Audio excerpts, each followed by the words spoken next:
Assalamualaikum warahmatullahi wabarakatuh. Di sini kami ingin mempresentasikan pertemuan 3 dari mata kuliah pengantar manajemen dan bisnis.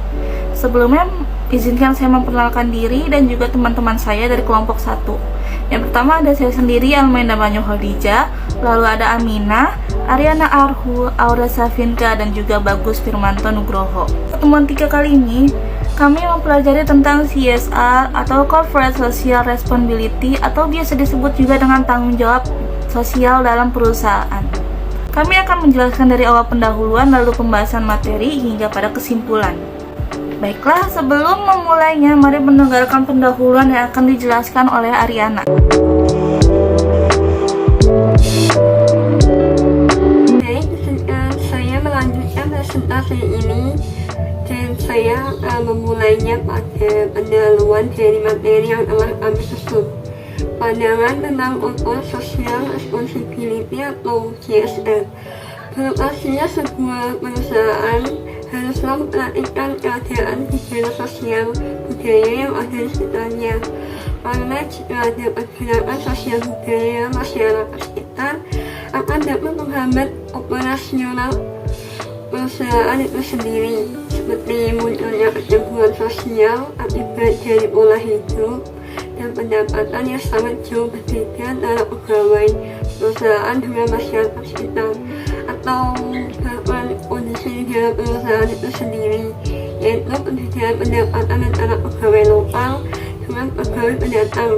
Hal ini dapat menghambat bagi berjalannya sebuah korporasi dan juga menjadi hambatan dalam pembentukan kebudayaan perusahaan. Belum lagi jika terdapat kerusakan di daerah lingkungan sekitar perusahaan beroperasi. Dari permasalahan yang timbul ini, banyak perusahaan swasta yang kini mengembangkan permasalahan yang timbul tersebut yang sering disebut dengan tanggung jawab social responsibility atau CSR. Corporate Social Responsibility menunjukkan kepedulian perusahaan terhadap kepentingan pihak-pihak lain secara lebih luas daripada sekedar kepentingan perusahaan saja. CSR merujuk pada semua hubungan yang terjadi antara sebuah perusahaan dengan semua stakeholder, termasuk di dalamnya adalah pelanggan, pegawai, komunitas, investor, pemerintah, supplier, bahkan kompetitor. Baik, materi selanjutnya akan dilanjutkan oleh Aura. Silakan Aura.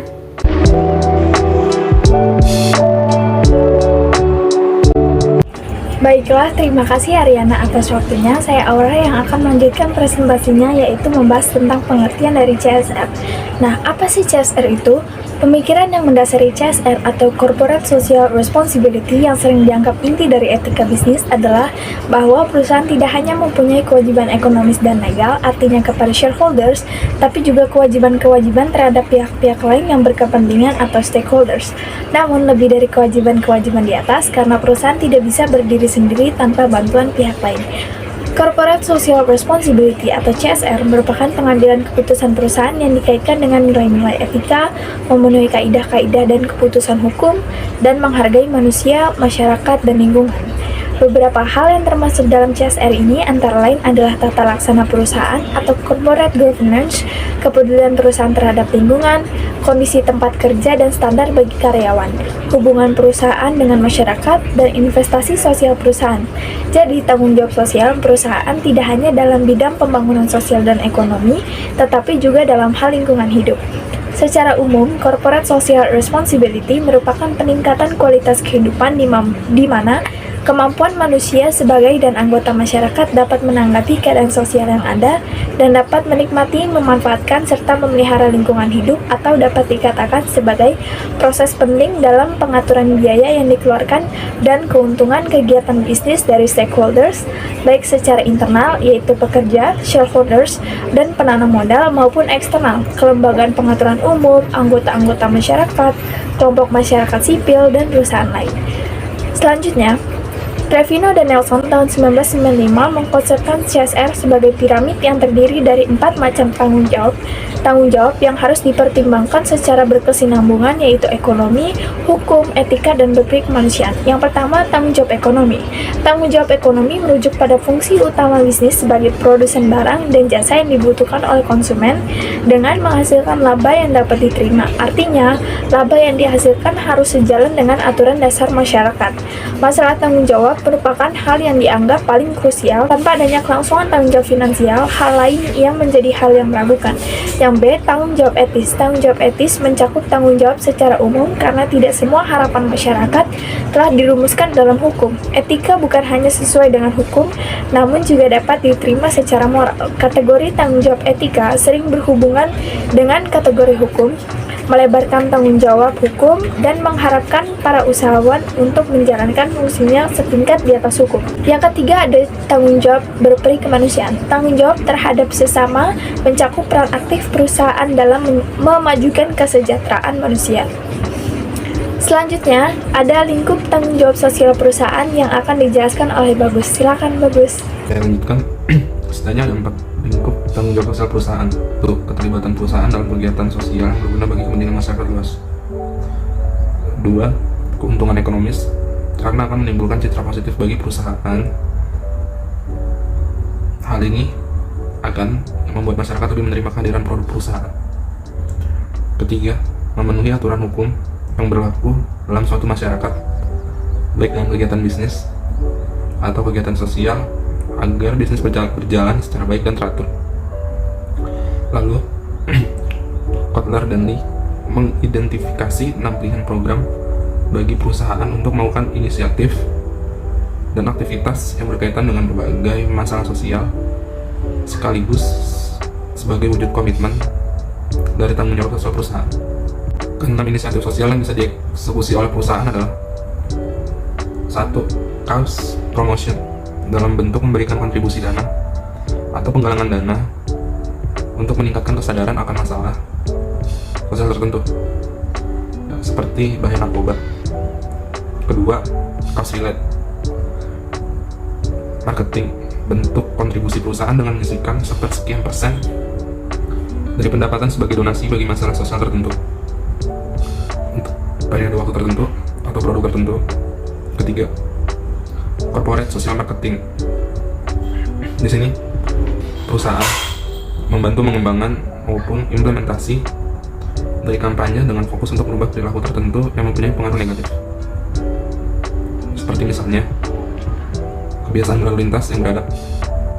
Keempat, corporate philanthropy adalah inisiatif perusahaan dengan memberikan kontribusi langsung pada suatu aktivitas amal, lebih sering dalam bentuk donasi maupun sumbangan tunai. Kelima, community volunteering. Dalam aktivitas ini, perusahaan memberikan bantuan dan mendorong karyawan serta mitra bisnisnya untuk secara sukarela terlibat dan membantu masyarakat setempat. Keenam, socially responsible business practice. Ini adalah sebuah inisiatif di mana perusahaan mengadopsi dan melakukan praktik bisnis tertentu serta investasi yang ditujukan untuk meningkatkan kualitas komunitas dan melindungi lingkungan. Perusahaan selayaknya menciptakan suasana kerja yang sehat, aman, dan tenang, sehingga karyawan merasa nyaman bekerja, karena jika dia hanya dijadikan komestik untuk meraih simpati publik, bagi kayu yang keropos yang kapan saja bisa patah.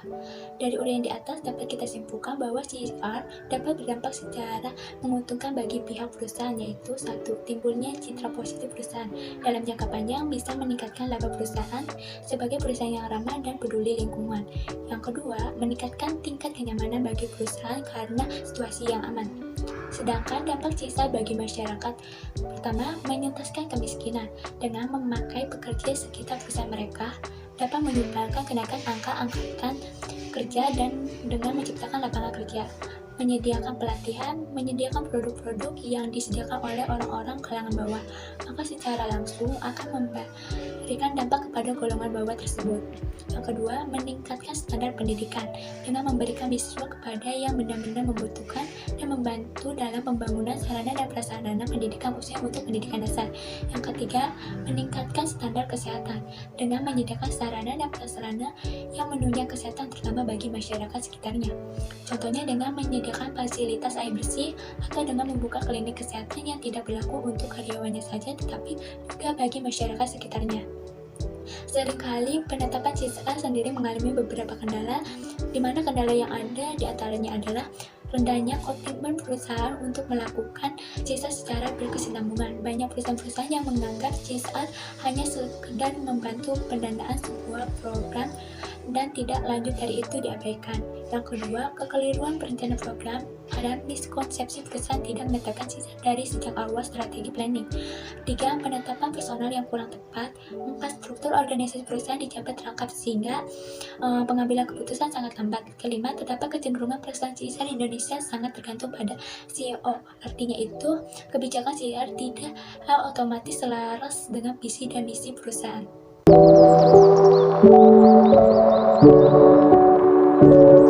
Baiklah, selanjutnya ada kesimpulan yang sudah kami susun dari presentasi kami beberapa waktu sebelumnya. Sebagaimana diketahui bahwa Corporate Social Responsibility atau CSR merupakan fenomena strategi perusahaan yang mengakomodasi kebutuhan dan kepentingan stakeholders-nya.